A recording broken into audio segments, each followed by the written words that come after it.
Tonight's matchup features two quarterbacks who will be trying to lead their team to victory.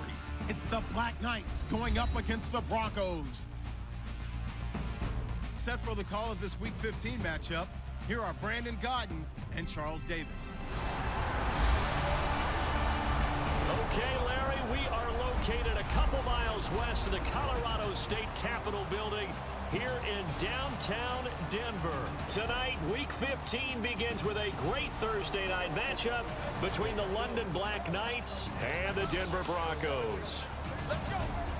And hello again, everyone. Brandon Godden alongside Charles Davis. And Charles, we look at this Bronco team.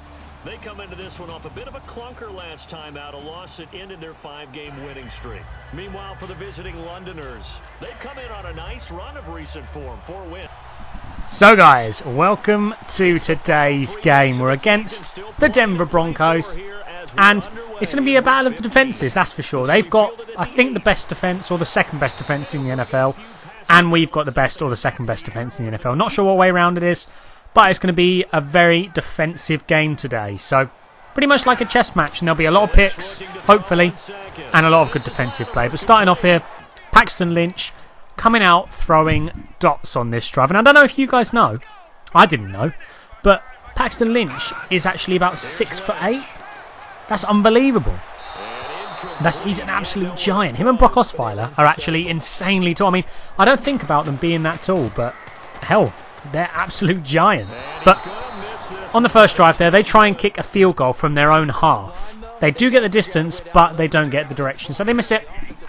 And we get a nice starting field position, run a nice play-action play there. Tyler Eifert should be open if we lob it up to him, which we do.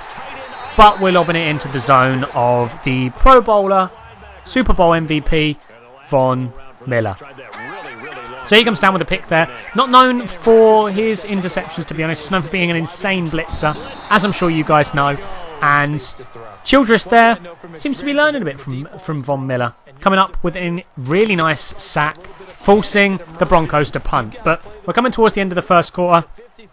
Hopefully, hoping that punt goes into the end zone. It does, and it's still no scores. So it is a battle of the defences, but when you've got Todd Gurley in the team, anything is possible. We get some nice blocking, we run on the outside, and we're out sprinting a cornerback easily. Diving into the end zone, getting that touchdown with 5 people trailing him. That's just phenomenal play from big Todd Gurley there, who hopefully will get some awards at the end of this year because he's had a phenomenal year. Fortunately for us, there's a flag on this play as well. That should have been a big game for them. I did get it taken back, and hopefully, we can get some sort of a stop here. Try and just totally get the Broncos off the board. We nearly get a sack there. They're bouncing off tackles over the middle. But Paxton Lynch, very good quarterback in this game. Might pick him up thinking about it. 3rd and 3 there. Comes up clutch once again. Because I do want to get rid of Derek Carr. I mean, we've got a 2 Raiders heavy team at the moment. Because obviously we had to use the Raiders to become the Black Knights. And I'm going to change a lot of players this year. Some people I'm not going to change though. Like Chambers, who actually is not a Raiders player. So we're going to keep him in the team.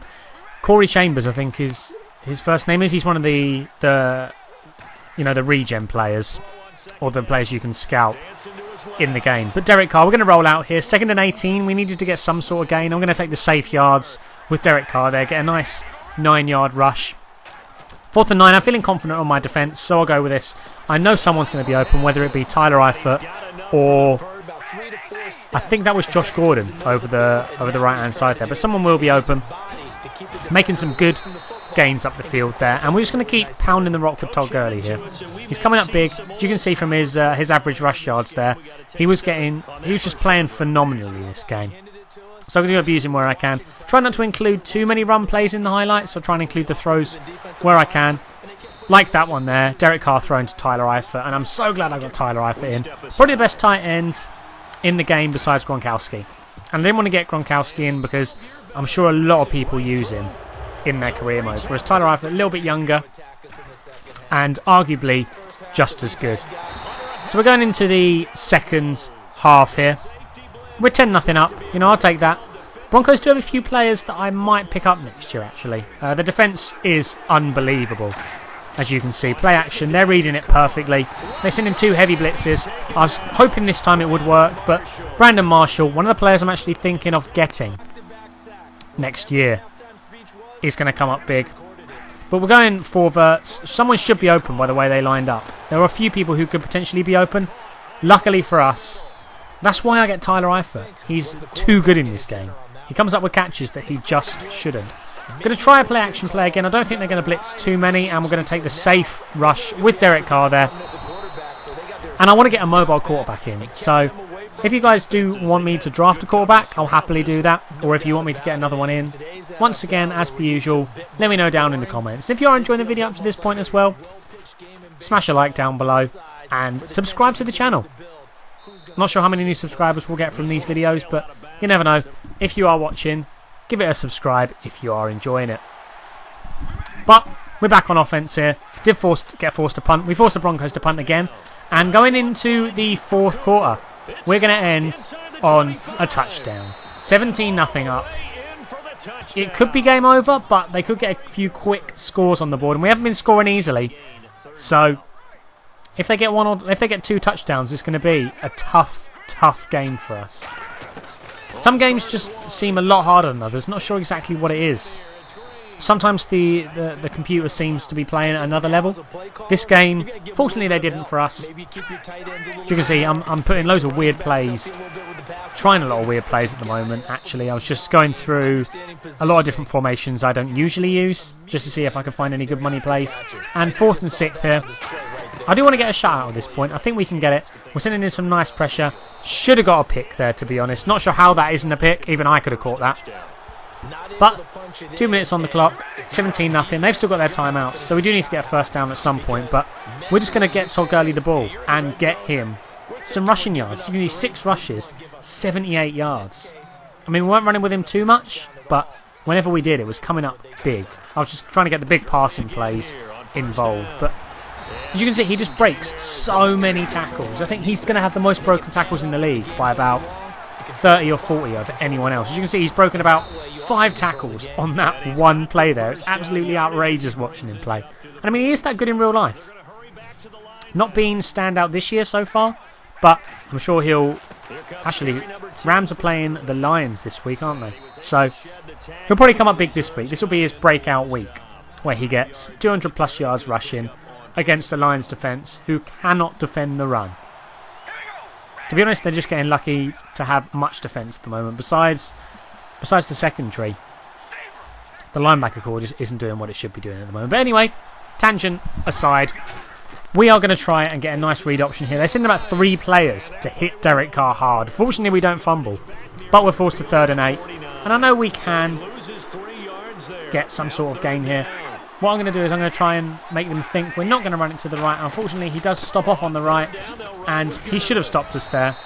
We do get stopped anyway, but it is 17-0, so I go for it on 4th down. I get the ball, luckily, and at the end of the game, I'm going to send someone deep. Hopefully, we can get a nice big play. Amari Cooper he's not open. Actually, he wasn't open whatsoever. So it's a triple coverage. Unfortunately, we don't come down with it, but we do end up winning the game 17-0. So it's another shutout for a defence that is just unbelievable. This defence is just next level. So, guys, I simmed to the end of the season because we were going to get playoffs no matter what. I mean, we had 10 wins and we won the last 3 anyway through simulation. So I'm pretty happy with that. I just wanted to advance the series a little bit quicker than we would have. So I want to get the playoffs and I want to get drafting people. And I think the series is taking a little bit longer than I want. And I don't want to include more than 1 or 2 games in episodes. So I think I'll sim here and there just to get through the seasons a little bit quicker. But as you can see on screen there, 13-3. We're going to have a little look at the stats, see where the team's doing. Hopefully, I mean, Derek Carr deserves MVP. 4,000 yards isn't insane, but it is very good. And he's second. He gets beaten by Ben Roethlisberger with a 9-7 Steelers. I think 13-3 definitely deserves MVP over that. Offensive Player of the Year in the AFC, Todd Gurley is ahead of Derek Carr. Not sure how that works when he was second on MVP. Defensive Player of the Year, I don't think we have anyone on there actually looking at that, which is quite surprising, considering we have the best defense in the NFL. No idea how that happened. Defensive Rookie of the Year, Kirby's up there, but he's not number 1, unfortunately. I think he should be, because he's already got 14 sacks or something like that in his first year. Derek Carr, second best quarterback. Todd Gurley, obviously the best running back. He has to be head and shoulders above the rest. There's going to be some nice XP for him, which will come in handy. Wide receiver, Amari Cooper's there. To be honest, I throw to my tight end a lot more than my wide receiver, so Tyler Eifert will probably be in there somewhere. 3 linemen in the best lineman. That's insane. I mean, we didn't give up a lot of sacks, to be honest, so they do deserve to be there. Best D-line. Kirby's up there, you know, doing pretty well considering that's his rookie season. Everywhere else, I don't think we're going to have many players anywhere else. We're definitely not going to have a kicker or a punter because we never punt. But I'm pretty happy with those stats, to be honest. We'll look individually and see where we are. Derek Carr, 40 touchdowns to 17 interceptions. That's a phenomenal year with 4,000 yards to go with it. Over 100 passer rating. That's very, very good. Todd Gurley here, nearly 1,500 rushing yards, 11 touchdowns with 49 broken tackles there. That's absolutely ridiculous. Tyler Eifert with over 1,000 yards as well. Amari Cooper coming up big. Josh Gordon also doing quite well. And as you can see, I throw to Todd Gurley a hell of a lot out the backfield, which is why I might think his stats would look a bit better than they would, because he is on the ball a lot more than you'd see during the games. But on receptions, we're doing pretty well. Sacks, we shouldn't have too many. As you can see, we don't. I'm thinking of getting in a new left tackle as well, which should help. I mean, the run game's already insane, so it should only help, because I tend to run to the left a lot more than I do the right. Tackle for loss. Alden Smith doing pretty well there. Kirby, as you can see, sack leader by a mile with 14 sacks. What I might do is I might move Khalil Mack to a lineman as well and get in a new linebacker, or maybe swap to a 4-3. I'm not sure, to be honest. I really want to change it up for next season because I want things to really be different. But this is the end of the video. Next season will be the playoffs. Hopefully you guys have enjoyed. If you have, smash a like on the video, subscribe to the channel, and I'll see you guys next time.